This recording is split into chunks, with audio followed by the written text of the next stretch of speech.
Hey, it's me, Vicky Marie. And good morning, good afternoon, or good evening, wherever you are in the world. I'm in mainland Spain. It is 2 minutes past 9 in the evening. So, good evening, I suppose, for me. It's really hot still. I'm just seeing what temperature is. Oh, not too bad, 27 degrees. But anyway, it's hot. So I've got a little bit of sniffles because of the aircon, because it dries out everything and gives me like little allergies. So I might be sniffling a little bit. Sorry about that. Okay, so I've got a lot to talk to you about tonight, and it's, we've got breaking news, absolute breaking news. So of course tonight I'm going to tell you about the sentencing of Gavin Plumb, the guy who plotted to kidnap and murder Holly Willoughby. We're going to talk about Slater. Got quite a lot of news for you there about. Anyway, I'll get to that when I come to it. And I was going to start off with the Gavin Plumb thing, but I'm going to start off with this intriguing sort of and horrific story of the human remains that were found in the suitcases on the Clifton suspension bridge in Bristol. And of course, it turns out that the person who was on the CCTV had in fact travelled all the way from Shepherd's Bush in a taxi, supposedly, and that's what we were told, wasn't it? That he'd gone there in a taxi,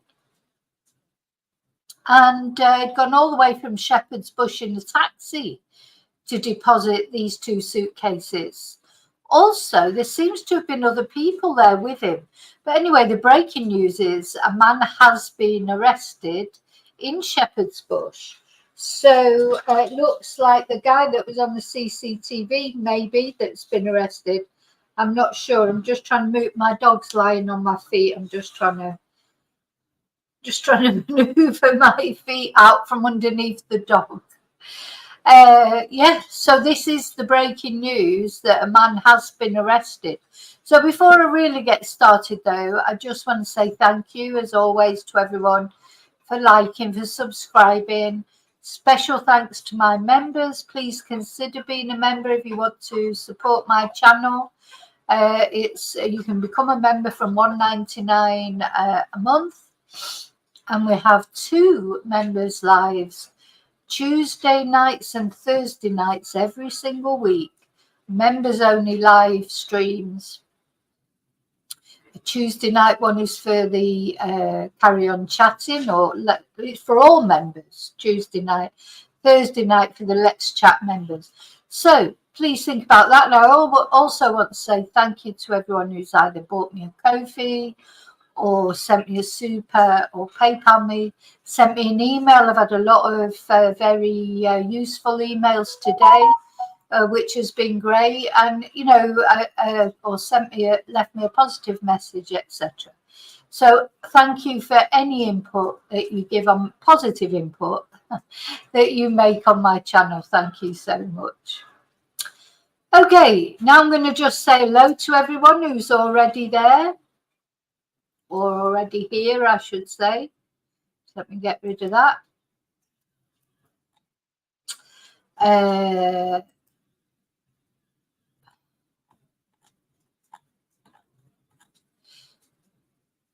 Okay, hi Ali, hi Mike, hi David, hi Carla, hi Maggie, hi Katrine, hi Laurie,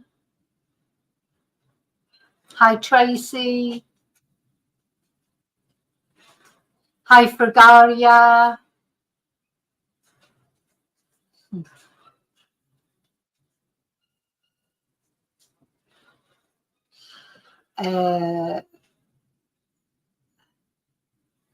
Hi Katrina,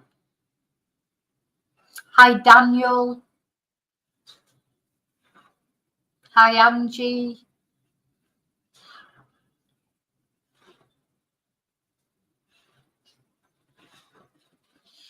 hi Heather. Okay, so let's have a look at this breaking news that this guy has been arrested in London. So it's a little way from Bristol, to be fair. I mean, it's not, it's not the ends of the earth, but it's not exactly just round the corner. So I wonder why they went to the cliff. Out of all the places that you could go to dump bodies, why here? It wasn't the brightest idea, was it? And I must admit, when I look at this picture of this guy, he just looks completely startled, doesn't he? So it's as if, it's like, oh shit, I never realised there'd be, CCTV on Clifton Suspension Bridge. As I say, it's not criminal of the year, really, is it? Let's have a look at the video.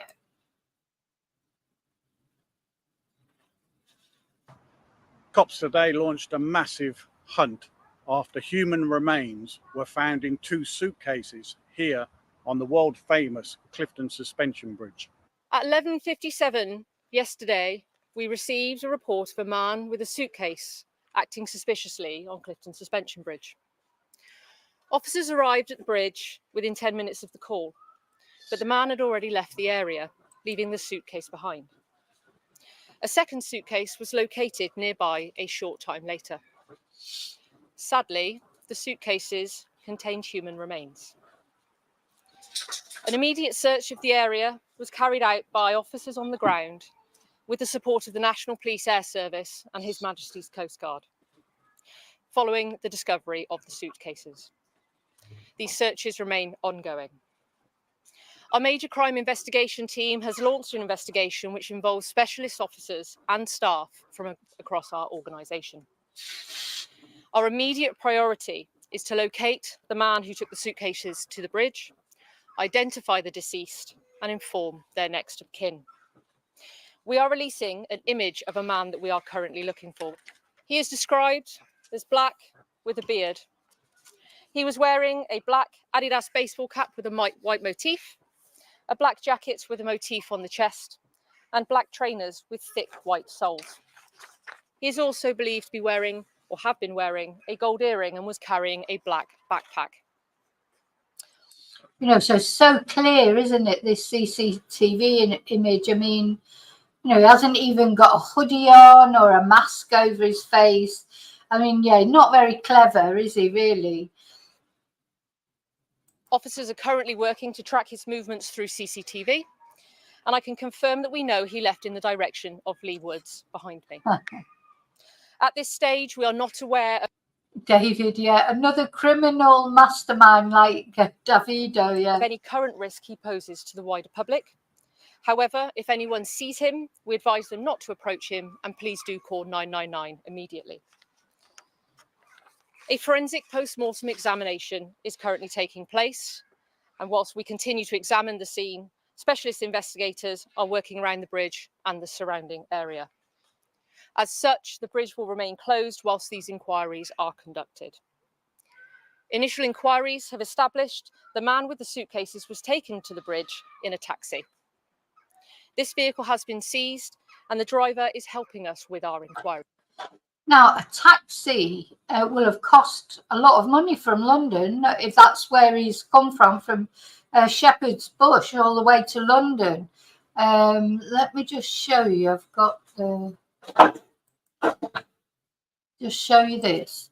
So look, this is the distance. I can't seem to be able to make it bigger for some reason. But you can see Shepherd's Bush is here. And if he's come from there, if he wasn't, in the area at the time, he's got a taxi from there. That's an expensive taxi.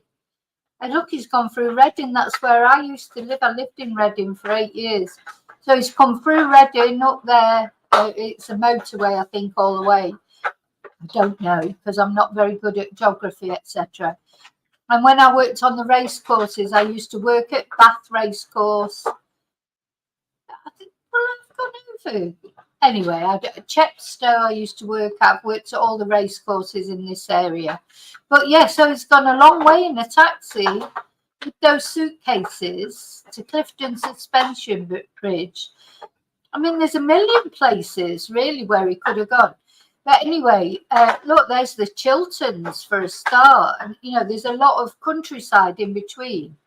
And actually, out of interest, here is Enfield, where the crossbow guy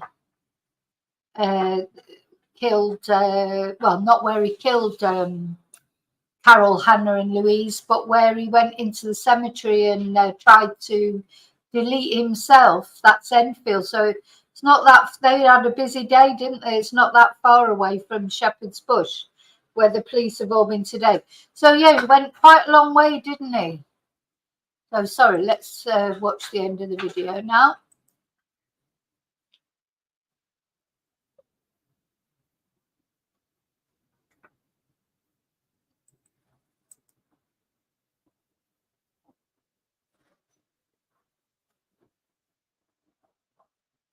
Oh, hang on.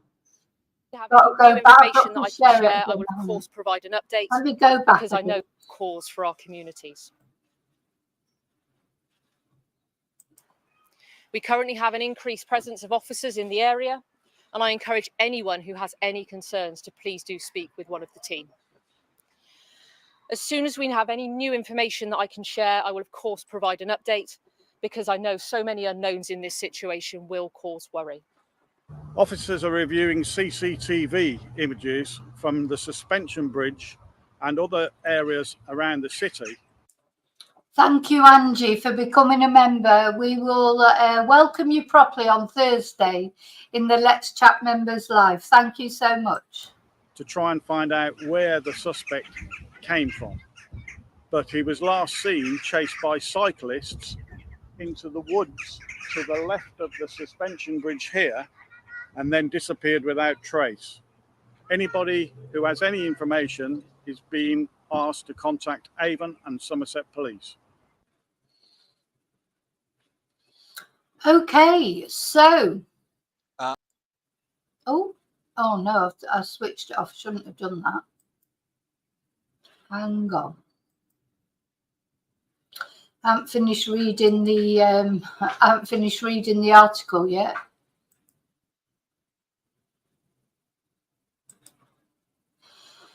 Hi, Sunsun. Right. So hang on. Let me finish reading you the article.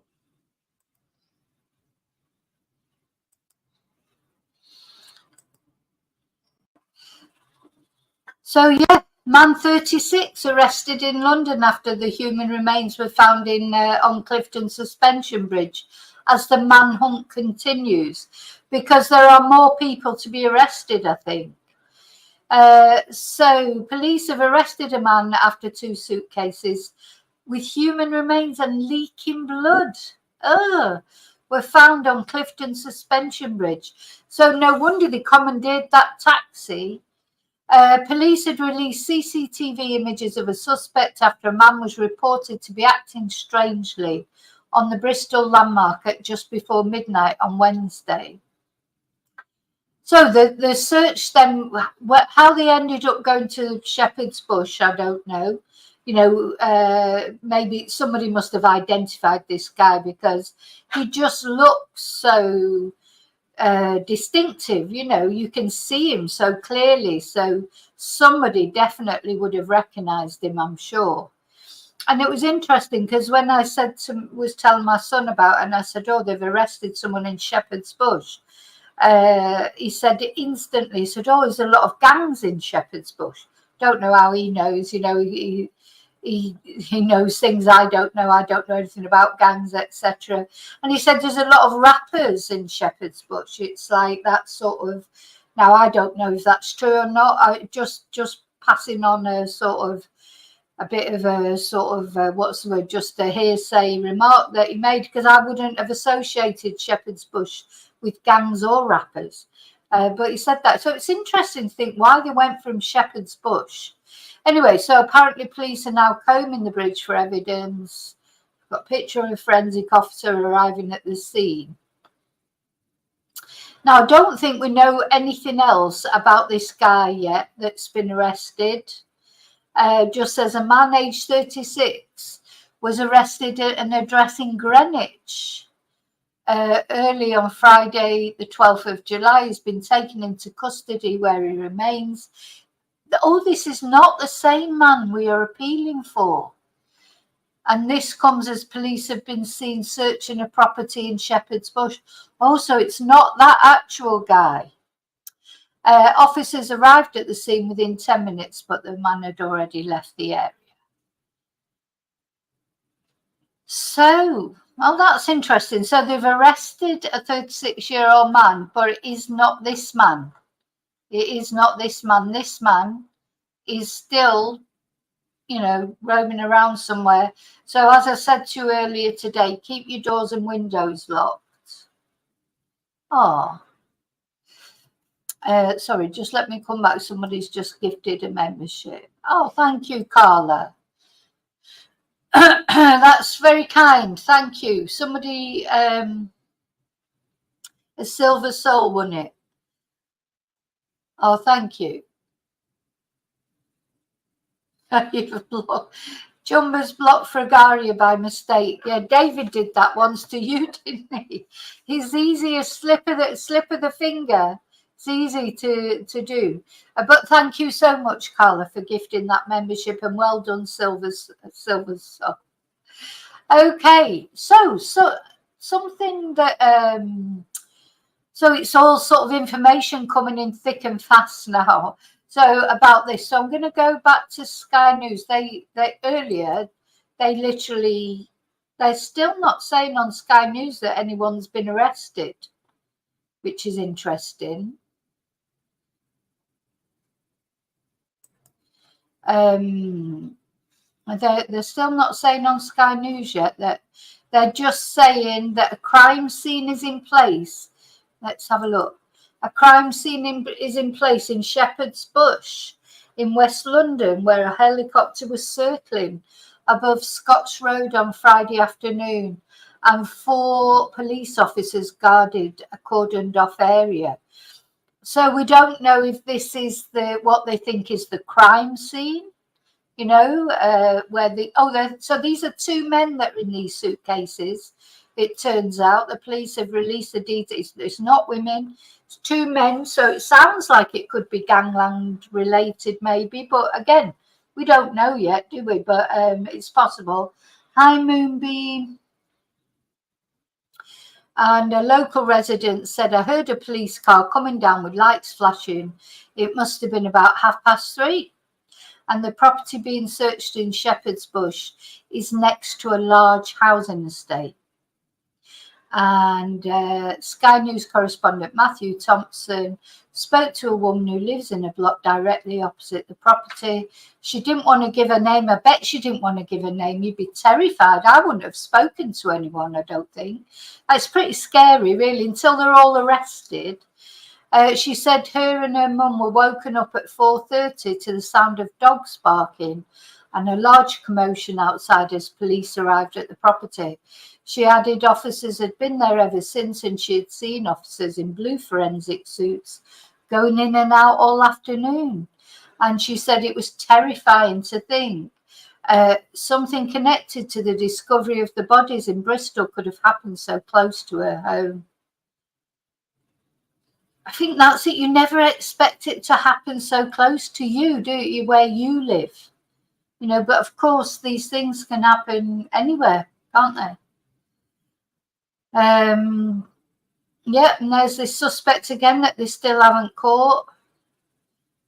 And they said there's no information to suggest he remains in the Avon and Somerset area. Now, so they're not mentioning anything about the arrest yet. So Sky News haven't quite caught up with that yet. Hi, Claire. I'm just about to look at that now, actually. So what was interesting then as well was Sky News. I've got this report from a witness who apparently spoke to them, spoke to the people with the suitcases, because there was more than one person apparently, and said, "What have you got in there? A body?" So the 61-year-old recalls how those involved in moving the two cases, which were bursting at the seams, had acted casually, been in no hurry, and even chuckled at times. They're probably high, aren't they? They're probably high as a kite on some sort of substance or whatever. I mean, you don't chuckle when you're carrying bodies around in suitcases with blood seeping out of them, surely. Oh, sorry, I'm not sharing again. I'm not sharing. You know how I don't like to share. So here we are, yeah. So this is the witness. However, he said he saw 3 people, but he's convinced that a man that's included in a police appeal was not one of the people that he saw. So that's interesting, isn't it? Hi, Jane. So, yeah. So this is the witness. Let's see this video. Yeah, so we were visiting my father, Roger Malone, who lives in Clifton, and we were visiting to watch the football game. We were very happy after the game. My wife and I, Alison, and we walked downstairs to pick up an Uber, which we'd ordered on our phone.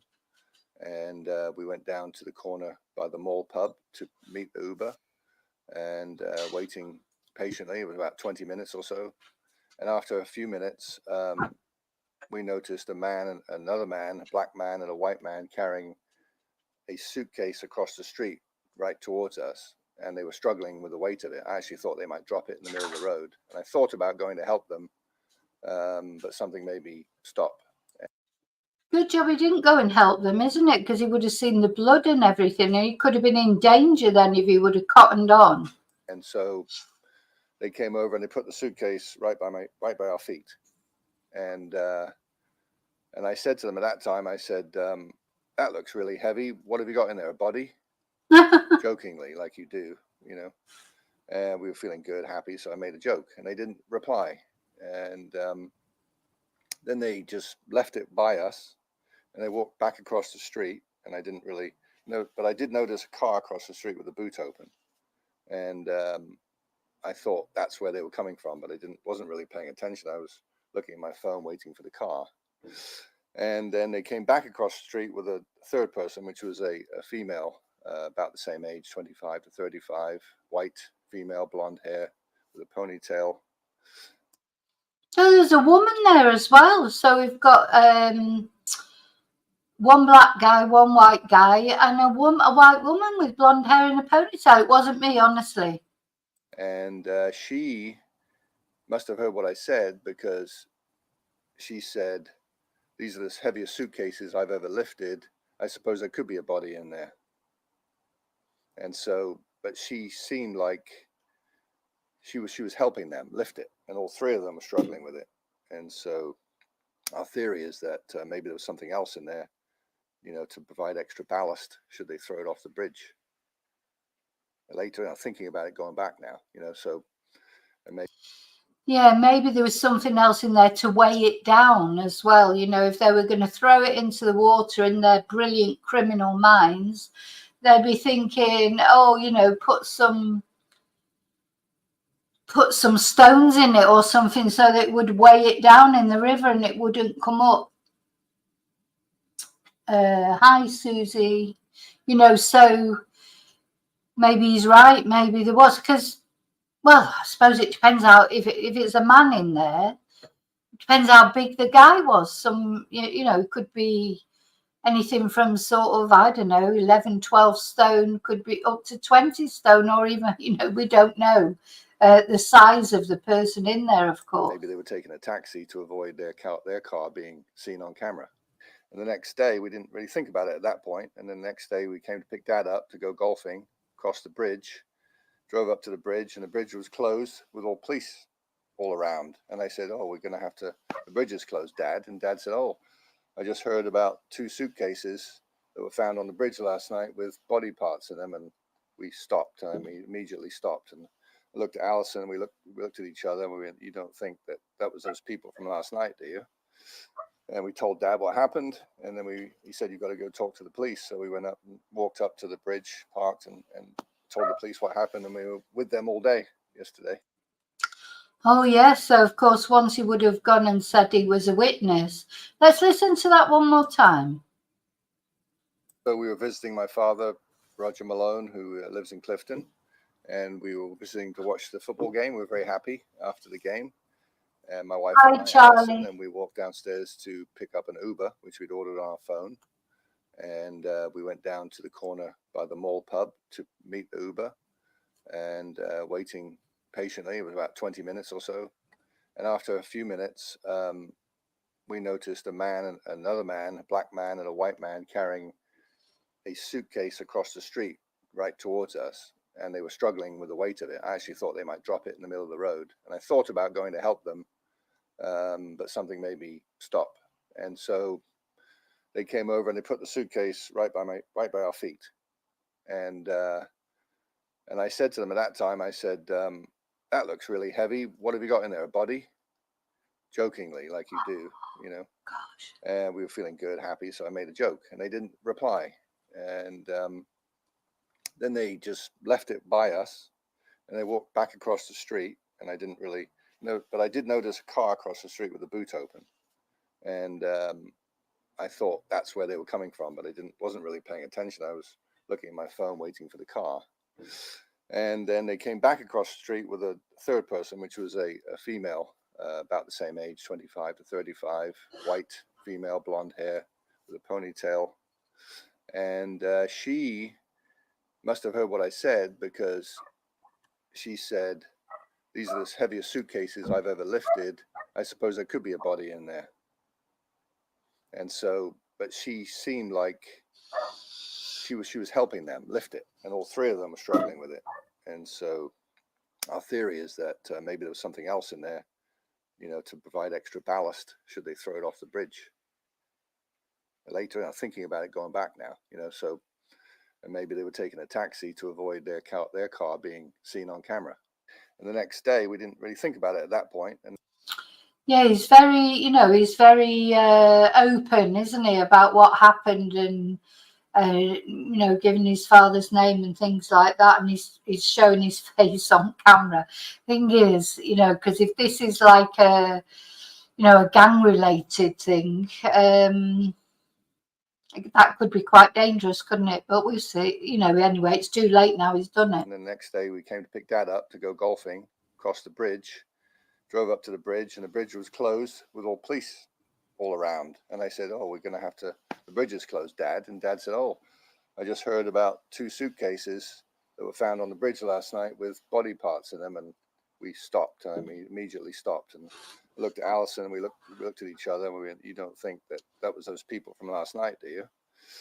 And we told Dad what happened, and then he said, you've got to go talk to the police. So we went up and walked up to the bridge, parked, and told the police what happened, and we were with them all day yesterday. So there you go.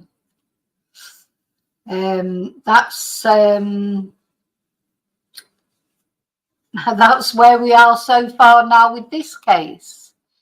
Let me see.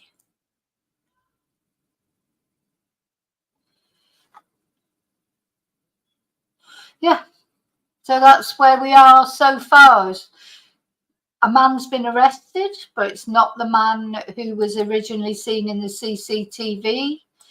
And I'm sure there'll be more news coming out before we finish this live, because I'm going to move on to the other things I'm going to talk about now. I will obviously check and see if there's been any other developments. Okay, so where are we going now? So we're going to look at the sentencing for Gavin Plumb now. Let's have a look at Gavin Plumb, who, of course, devised this kidnap and murder plot to kidnap and murder Holly Willoughby, and he's trying to make out it was some sort of fantasy thing, isn't it? But isn't he? But it doesn't appear that it was a fantasy. It seemed like he was very, very serious. I'm just putting some windows down while I find the sentencing. So we're going to have a look at the judge's sentencing. I mean, the whole video is quite long. Obviously, we're not going to look at that because it's 51 minutes. It's a shame because it's very interesting, actually, whereas the judge, you know, explains how he's come to the decision he has about the sentence. But we're just going to go in there and look at the actual sentence itself. Now, let me see. Let me share it.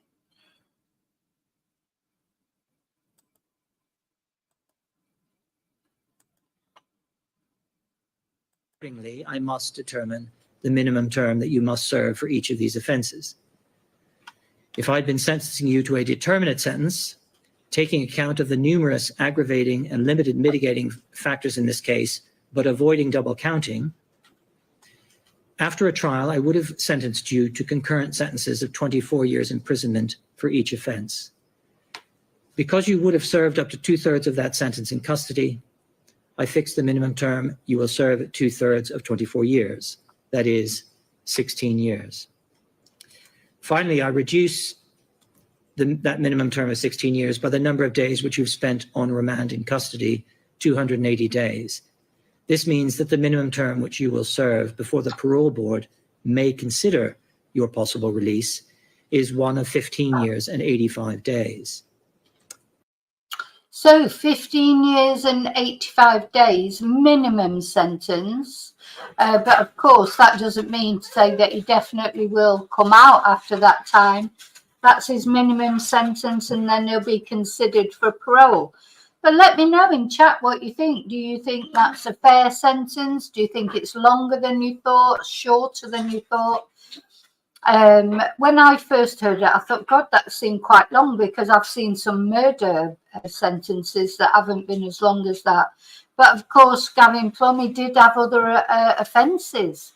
Wasn't the first time.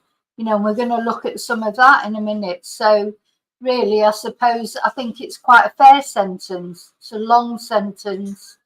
You know, and he just isn't a very nice person, is he? You know, and it's horrible what he did. Not only this plot that he did towards Holly, but what he's done before. Maybe he was lucky to get as light a sentence as that. It is important that you and everyone concerned with this case should understand what this means. The minimum term is not a fixed term after which you will automatically be released. You must serve every single day of that minimum term. And it must be served before the parole board can undertake their first review of the case. At that stage, they will review the risk that you then present and will consider whether you can properly be released from custody subject to license at that stage, and if so, on what terms. If and when you are released, you will be subject to license, and this will remain the case for the rest of your life. If for any reason your license is revoked, you will be recalled to prison to continue to serve your life sentence in custody, and it may well be that you will never be released again. It follows that unless and until the parole board consider that your release is appropriate, you will remain in custody, and as I've just said, possibly for the rest of your life. So yeah, good sentence, I think. And, you know, he's another one, isn't he? Not exactly a criminal mastermind, is he? Going on, you know, just going on social media, sending messages, sending videos. So it's all recorded. I mean, you know, he was always going to be found guilty because it's all been recorded. Hi, Jean. I hope you're okay. Hope everything's okay with you.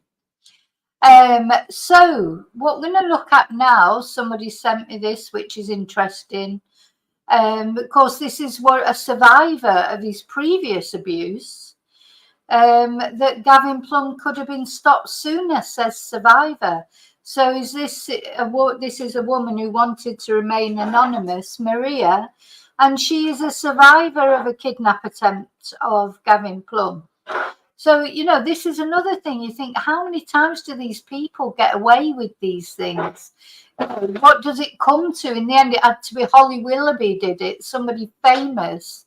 And, you know, I'm not downplaying her experience because she may be famous, but I'm sure it's affected her terribly. But, you know, Holly was lucky because if you remember when this all came out, the police were guarding her house. You know, most women, normal women in normal life that aren't famous, they don't get the benefit of that protection. So let's see what this lady, Maria, that's not a real name, had to say. ¿A dónde va la gente a freír espárragos? Es un misterio sin resolver, como el premio de las Mystery Box de Bifrutas, una caja diaria con premios valorados en 200 euros. Además, entrarás en el sorteo de una caja mensual valorada en 3.000 euros. Participa y resuelve el misterio en bifrutas.com. ¿A dónde va la gente? There was another girl. She got onto the same carriage as I did. She sat somewhere in the middle. I went to the back.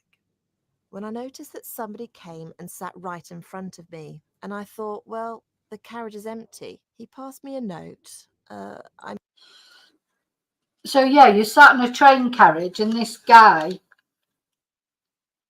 I think he wasn't having so many problems with his obesity then. He must have been more mobile if he could travel around on a train.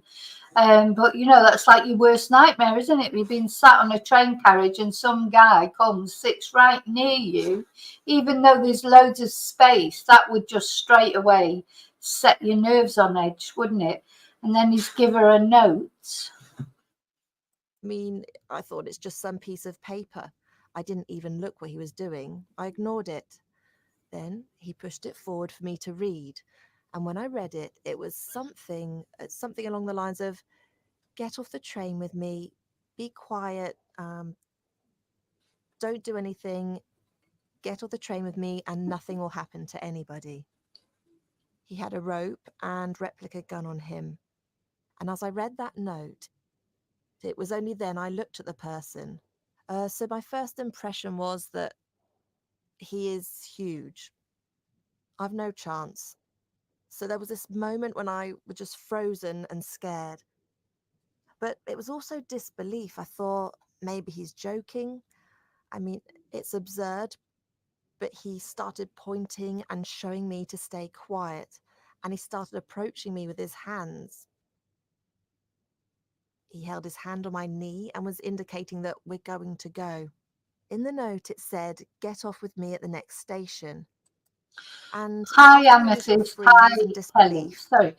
Just wondering, what would you do in that circumstance? I presume, I don't know if there was anybody else in the carriage, but I don't know what I would do, because you always think you would do something like scream or tell him to fuck off or something like that.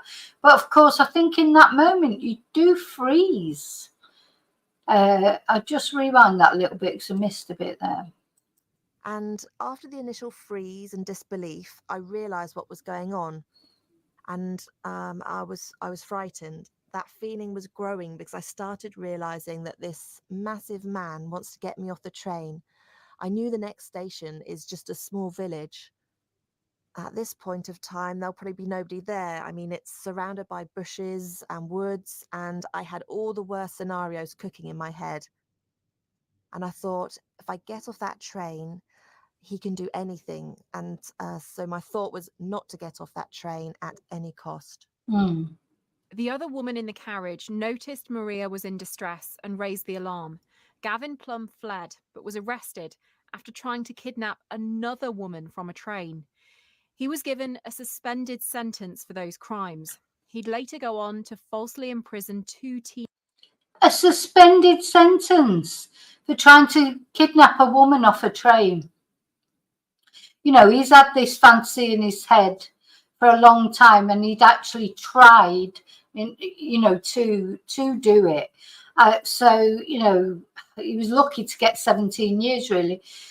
He was lucky to get Why did he get a suspended sentence?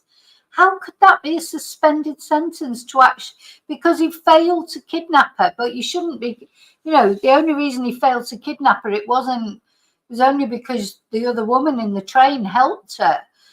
You know, I just makes you think. And then he went on and tried to kidnap 2 other girls. So this is before Holly. Teenage girls in the shop he worked at. Do you feel that if he'd have got a custodial sentence, if he'd been sent to prison after he did what he did to you, do you feel it may have stopped Gavin Plumb from committing the crimes he went on to do? I believe so. I believe that lack of punishment was only encouragement. He could go unpunished doing whatever he did. If he got away with it, why would he not try again?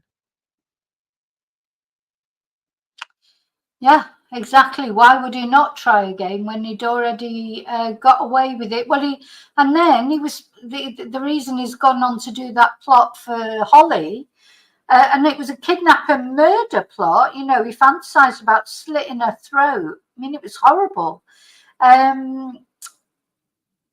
You know, and he's got a record of doing this, so it obviously was not a fantasy. It was real, but he should not have got away with it, should he? Anyway, he's in prison now. He's behind bars, and he's going to be behind bars for a long, long time. And thank God for that. Now, makes you wonder how Holly is feeling. You know, how does that kind of thing make you feel, knowing that somebody's been planning to kill you? You know, it's like just awful. Awful. But anyway, he's behind bars now, and I hope Holly's okay. Much as she's not my favourite presenter, but I wouldn't wish that on any woman. I mean, that is just awful. How dare he do that? How dare he make that plot? And how dare he do what he did to those other women? But there's a part of me that does feel that, I mean, it's good that he's been put into prison, but it makes you wonder why nothing was done about those other women, because they weren't famous, because were they not important enough? Were their ordeals, what they went through with him wasn't enough to put him in prison? But now it feels like, you know, because it's Holly Willoughby, that's another thing that's unfair about our criminal justice system, isn't it? Now then, okay, I think that's all I had to show you about Gavin. So we're going to look at the Jay Slater case now, and of course, you know, he's took another turn now, and not that, as far as I know, he's not been found. Bless him. There's not really any updates except from Mark Williams Thomas. So you can always rely on Mark William Thomas to make something up. And then something that somebody sent me today, I don't know, and I put a post on my Twitter and a post on my community post, which you may have seen or may not have seen yet. But they're making a documentary, so everything now just becomes clear. If you wondered why Mark Williams Thomas got so involved with this case, obviously because, apart from the fact that he likes to get involved in famous cases, doesn't he? High profile cases. He likes to, you know, show what a fantastic detective he is. So now there's going to be a Channel 5 documentary. Already a Channel 5 documentary. Channel 5 announces a new documentary on the missing teenager. The vanishing of Jay Slater is a shocking mystery that has rocked Britain to its core. The case of the missing teen has made headlines around the world and captivated social media. Yeah, because social media will get all the blame for it, won't it? It'll all be all these terrible TikTok sleuths, you know, terrible armchair detectives. I mean, to be fair, there has been a load of rubbish on social media, unfortunately, which, you know, just gives social media a bad name. But Mark Williams Thomas, he's been the worst. You know, he's like caused so much speculation in this case. And now it just all seems to make sense. This is what he was there for, getting information for this. Hi, Wesley. And the reason, of course, he's involved in it, I reckon, because it says the documentary promises to delve deep into the enigma surrounding Jay's disappearance, exploring the various clues and theories and the impact on those left behind. With the aid of a private detective, I wonder which private detective that is, and journalists close to the case. So that's probably Isla Traquair. Who's going to be involved? It'll be all the usual suspects, all trotted out in the usual Channel 5 documentary, telling us nothing we don't know already, but causing mystery and intrigue and, you know, increasing their profile. So join our search for the truth. This is foul, this, isn't it? Just is foul. Join our search for the truth as we try and discover what really happened to Jay Slater. Now, it's on Wednesday, 24th of July. 2 weeks away, nearly. How do they, what are they saying that he's not going to be found before then? What if he gets found before the 24th of July? Are they going to still put this program out? Oh my God, I hope he's found before this comes out. Hope it takes the wind right out of their sails. I think it's awful, terrible, vile. He's a vile man, Mark Williams-Thomas. I'm sorry, but he is. And Channel 5 are vile for doing this. You know, how will the family think about this? You know, a documentary before, planned for 2 weeks. Oh, gosh. I mean, is it just me? Is it just me? Maybe it's just me. But I just think it's, the whole thing is vile. Now, well, let me just put some windows down again. So let's have a look at Mark's latest update on it.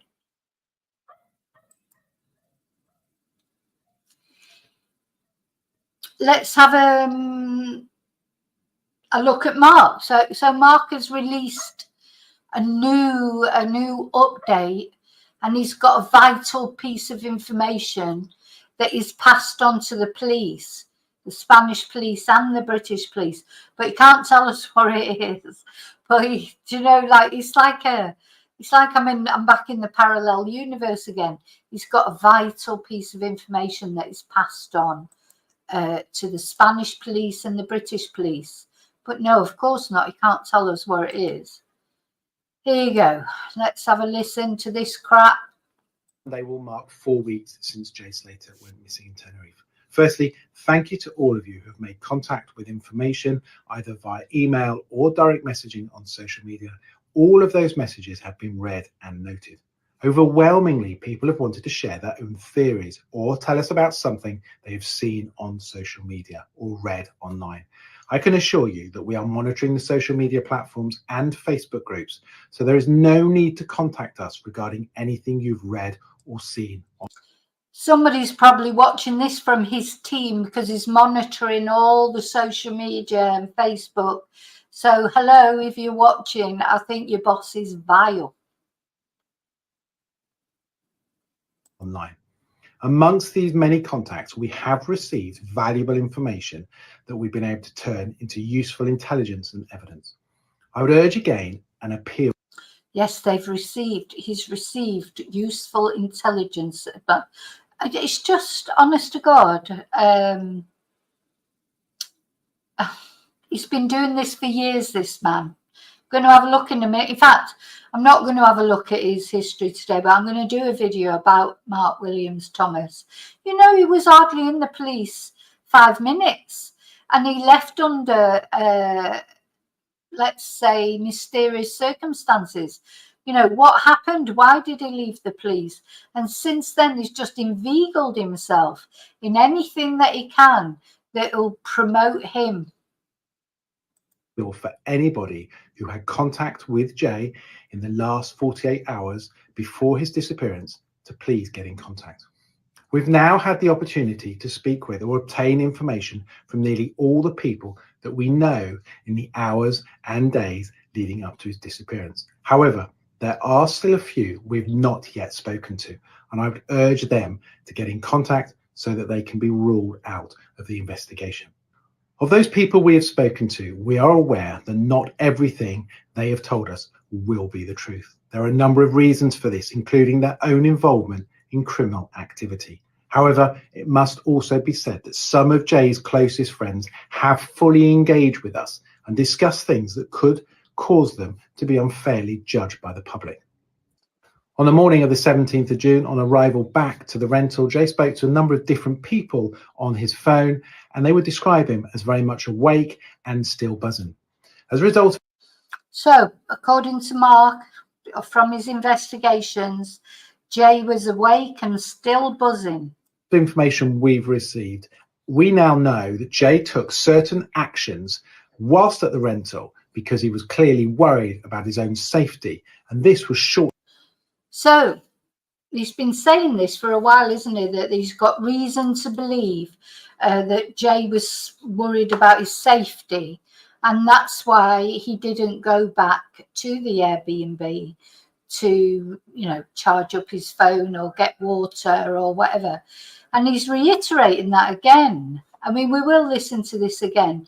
He's reiterating that he was scared. He's got information that suggests that Jay was scared. Shortly before he decided to leave. In the last few days, I've received a significant new piece of information, which I've shared with both the British and Spanish police. This provides So he's received a significant piece of information that is shared with the police. Some clarity as to why he may have left in a hurry and did not want to return to the rental, even though his phone was about to go flat. I know the internet is awash with theories. Some are massively wild speculation. Others have elements of the truth. But overwhelmingly, many are just made up. We are unique. I wonder which ones are made up, Mark. Which ones are made up? Most of the speculations come from you, hasn't it? Well, it's all going to be in the documentary. We'll get all the answers in the Channel 5 documentary in 2 weeks, even though Jay might be found by then. Oh my God, please, please, please, God, let Jay be found by then. Uniquely placed, having spoken to nearly all the key witnesses to cross-check their accounts and evidence, thus building the clearest picture.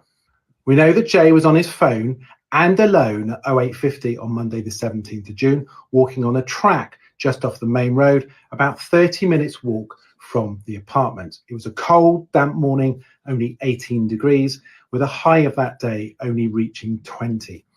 The evidence we've been able to collect, including the significant new intelligence, strongly supports that Jay is therefore most likely to be in or around the mountains. We suspect some distance from the last phone location drop. Even after extensive searching done by highly experienced personnel. I mean, is there literally anything in here apart from the significant piece of information that he can't tell us what it is, but he's shared with the police? Now, let's presume there was a significant piece of information. I don't know if there is or not, but really, has Mark ever told us anything that we didn't know already about this case? The rugged and dangerous areas, it's just not possible to rule out that he isn't still there. We've still not found evidence of a third-party criminal involvement in Jay's disappearance, although we have opened up links with dangerous criminal underworld of drugs and associated crime. We have a number of outstanding actions that still require completing and remain open-minded with our investigation. I would like to appeal again for any parties involved in their own searches to share their data with us so we can compile an accurate. Yeah, because this is what he does. So he appeals for people to contact him and he takes people's information and then he says, oh, we've received significant information. He was only in Tenerife for a couple of days. He hasn't done any detective work, not proper detective work. He just is such a gaslighter. Honest to God, this man. And when you look back over previous cases that he's been involved with, he's got a history of blackmail. He's done, only when you look into his background, you know, he's not a person you would really want to deal with at all. Very, very odd man. Well, you know, and now this documentary. Accurate map showing the areas that still need searching. Our thoughts remain with Jay's family and friends. Of course they are. Let's watch it again. Oh, I think I've got to go out to. How do I get out and back in? This coming Monday will mark 4 weeks since Jay Slater went missing in Tenerife. Firstly, thank you to all of you who have made contact with information, either via email or direct messaging on social media. All of those messages have been read and noted. Overwhelmingly, people have wanted to share their own theories or tell us about something they have seen on social media or read online. I can assure you that we are monitoring the social media platforms and Facebook groups, so there is no need to contact us regarding anything you've read or seen online. Now, sorry, just look at yes, something else we have to remember about Mark Williams Twonk is he thinks Oscar Pistorius is innocent because he went over there and did an interview with him and there was money in it for him.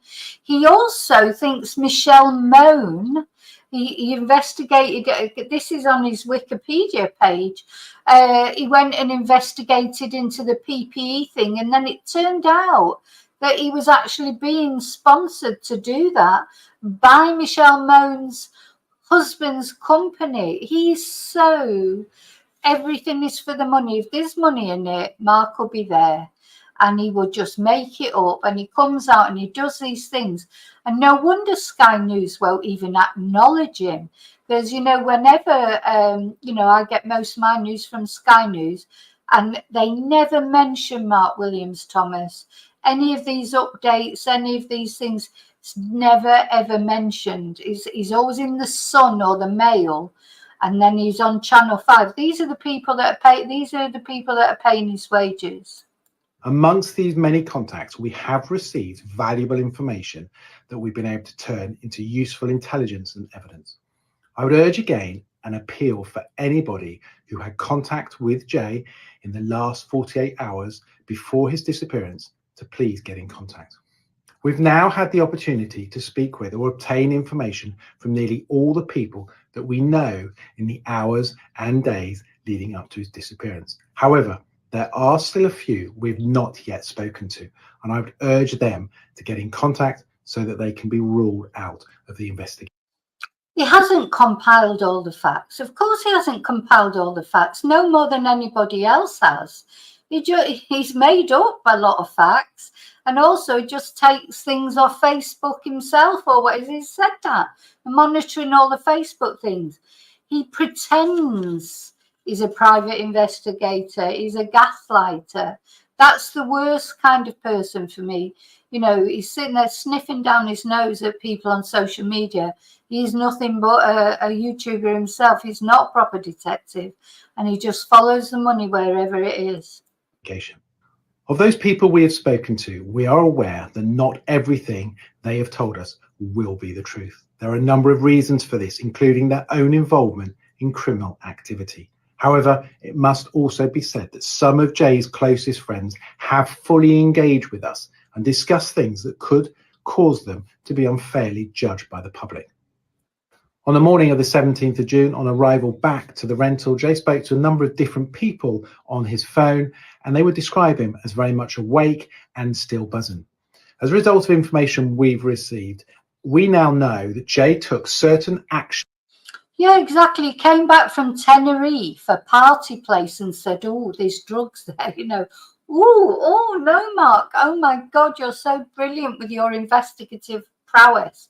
There's drugs, there's organised crime, there's this, that. In a place like Tenerife, in the Los Americanos and that. You know, of course there is. Everybody knows that. Nobody, that you don't need to be a private detective to go over and work out all these things. It's a party culture over there. And if it's a party culture, there's going to be drugs, isn't there? There's going to be organised crime. He has found nothing out. Oh, that's right. He said he would have answers within 3 days. didn't he? And then he just wanted to get on the bandwagon. Anyway, he was only there 3 days, I think, or something. Next minute, he was back in the UK with his findings, which he's come out with nothing. Because all he says is, well, he says, oh, I found out some significant things, but obviously I can't talk about it. It's hilarious, really. Except it's not funny because I don't know how Jay's family feel about this. Whilst at the rental, because he was clearly worried about his own safety. And actually, he's never done an interview with Jay's family. We've had nothing from Jay's family to say, yes, Mark Williams Thomas has really helped us. There's been nothing. Safety. And this was shortly before he decided to leave. In the last few days, I've received a significant new piece of information, which I've shared with both the British and Spanish police. This provides some clarity as to why he may have left in a hurry and did not want to return to the rental, even though his phone was about to go flat. I know the internet is awash with theories. Some are massively wild speculation. Others have elements of the truth, but overwhelmingly, many are just made up. We are uniquely placed, having spoken to nearly all the key witnesses, to cross-check their accounts and evidence, thus building the clearest picture. We know that Jay was on his phone and alone at 08:50 on Monday the 17th of June, walking on a track just off the main road, about 30 minutes walk from the apartment. It was a cold, damp morning, only 18 degrees, with a high of that day only reaching 20. The evidence we've been able to collect, including the significant new intelligence, strongly supports that Jay is therefore most likely to be in or around the mountains. We suspect some distance from the last phone location drop.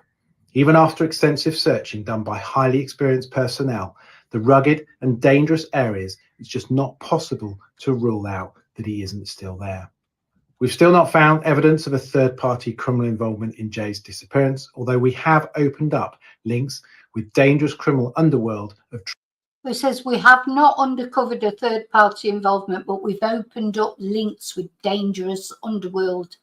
It's just all these language. Look, it's like duping delight there. All these language is dramatic and for effect, but really he's saying absolutely nothing.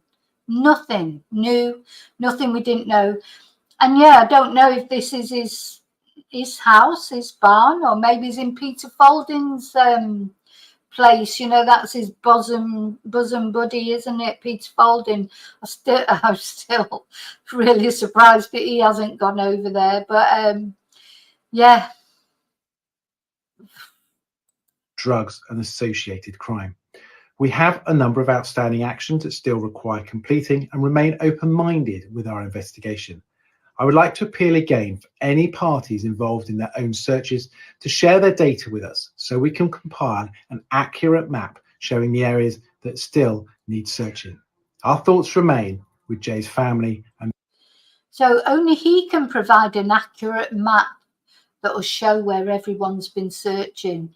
Only he can do that, even though he's not even been there. He's not even been up on the mountain or anything, but only him and his team give him the information so him and his team can provide an accurate map, as if nobody else could do that. There's Spanish hikers out there doing that. The police have done that. Anyway, I'm not going to go on about him anymore. And friends. So there we are. Now, so I had a little look at Mark Williams Thomas's Wikipedia page. Actually, I will show it. I was going to do it another time, but we'll have a look today because it was very interesting. Makes out is this. There he is with his moody look. So he was born on the 9th of January, so he's a Capricorn, 1970. So he's 54 years old and he was born in Billericay in Essex. He's an Essex boy. It says he's an English investigative journalist, sexual abuse victim advocate and former police officer. So he's got an MA in criminology from Birmingham City University, and he was a policeman and a family liaison officer with Surrey Police from 1989 to 2000, becoming a detective constable for only a year before leaving due to unspecified circumstances. I wonder why he left. Anyway, then he was part of an investigation into child pornography, which was found in the possession of school teacher Adrian Stark, the director of music at St. John's School. He worked on an investigation into child abuse by Jonathan King. Remember Jonathan King? Wasn't that Una Paloma Blanca did he sing?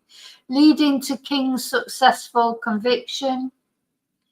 Then between 2001 and 2002, he was the marketing manager and the director of Gum Fighters, a national chewing gum removal specialist. Oh, you couldn't make it up, could you? You couldn't make it up. You go from exposing, child lovers to being the director of Gum Fighters, a national chewing gum removal specialist. And the company were hired by various councils to clean their streets. Oh, dear me.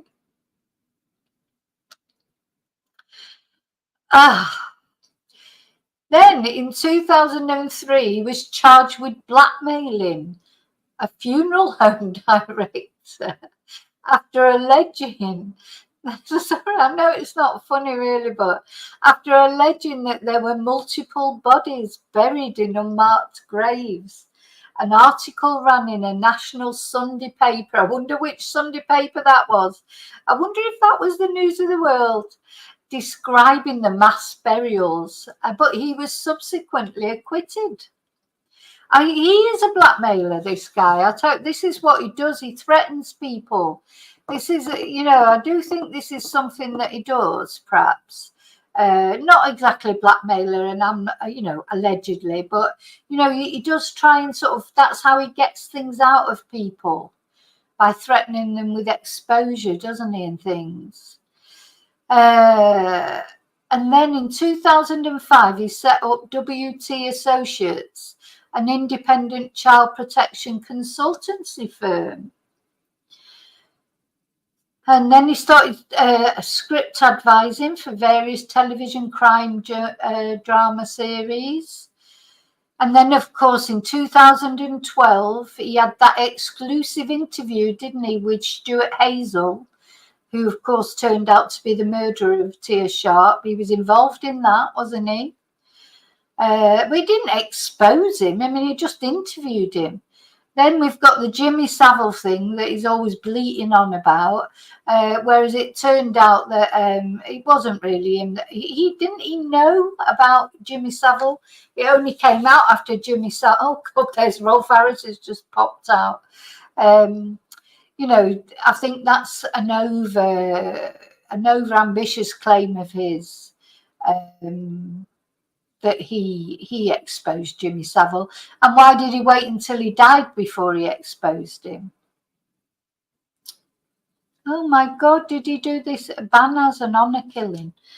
That's a video I want to do. I didn't know he was involved in it though, because anyway, never mind. He's won awards. And so, yeah, I don't know. Maybe I'm doing him a disservice. I don't know. I need to look into him a bit more closely. But of course, and then in 2014, he covered the verdict of Oscar Pistorius. He was the only British journalist to meet with Pistorius, writing an exclusive report for UK national newspaper Daily Mirror. And within the last couple of years, he's come out and said he thinks he's innocent. That's what did it for me with him, to be honest.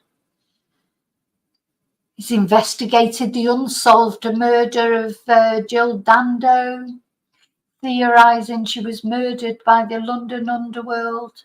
But you know, anybody could theorise that. Has he actually solved anything? You know, because all these other things that they talk about, they're all unsolved. Nicola Payne, her body's never been found. So yeah, I don't know. Anyway, what? I don't know. Oh, and then this latest thing in 2023, he did this interview with Baroness Mone about the PPE scandal, and this was supposed to investigate the government's controversial VIP lane, but the documentary was funded by PPE MedPro and featured a series of interviews with Michelle Mone and Douglas Barrowman, both of whom face allegations of fraud and bribery and have received significant backlash for their association with PPE MedPro. And two experts who appeared in the documentary said they were duped by Williams Thomas into appearing on the documentary. He defended it, saying, "We've been totally upfront about who funded the programme." A strapline stating that PPE MedPro fully funded the documentary is inserted into the documentary at around 1 hour and 11 minutes in. So, yeah, well, is that totally upfront, Mark? So, yeah, he's a cagey character, isn't he? But anyway, maybe I'm doing him a disservice. I don't think so, though. Hi, Dom. Hi, Jim.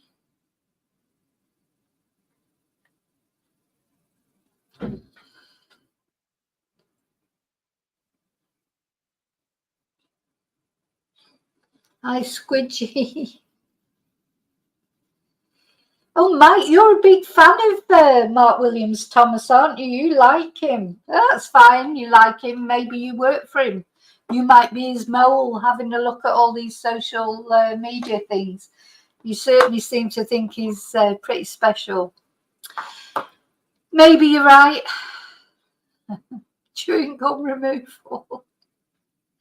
Oh, God, you couldn't make it up. You could not make this shit up, could you? Okay. So, just one other thing that I wanted to say as well about, you know, going back seriously about Jay. You remember the missing, poor Jay who's missing, and it all gets caught up with Mark Williams Thomas. Now, somebody said, left a comment, because you know, how long are his family going to stay there? You know, because at the end of the day, they can't stay there forever. They've got to get back to normal life, haven't they, eventually? But how long is it going to take to find Jay? Will he ever be found if he's there in those mountains? You know, it's just awful. But thanks to Brexit, so, you know, hope you're all enjoying your Brexit benefits if you live in Britain, which are non-existent. But another great thing about Brexit is, of course, now you can only spend, because we're no longer part of the European Union, you can only spend, I think it's 90 days. Yeah, so you're only allowed to spend 90 days in Spain if you're not a resident, which of course Jay's family are not residents. So 90 days in any 180-day period.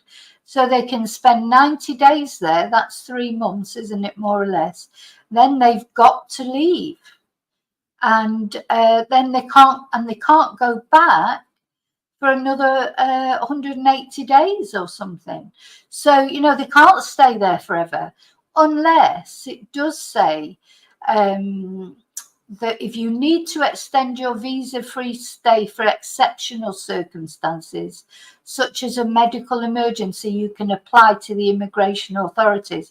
So I would imagine that if they applied to extend their stay, they would be granted extra stay. I would hope that the consulate would help them out with that, but, you know, you just don't know. So I just hope that he's found soon. I hope he's found before that programme on Channel 5. You know, I really do. I can't believe that they're doing a documentary so quickly about this. They, you know, it's, I don't know, it's just awful, awful. You know, you just got to hope that I just hope, you know, that never happens to me. And all those people saying horrible things about Jay and his family, you know, you want to hope that it never happens to you and you get the same treatment, of course, because it's horrible. It's horrible the way that they've all been treated with no evidence. You know, when the truth comes out, even when the truth comes out eventually, and if there is anything, then fair enough. But at the moment, you know, all the horrible things people are saying, there is no evidence. So it's just not fair, in my opinion. Exactly, Colm. How can you do a documentary on something? You know, how can you do a documentary on something? Mike, are you a bit deliberately obtuse? You know, are you, what do you mean by that? What do you mean that? Do you think that's funny? Do you think that's funny?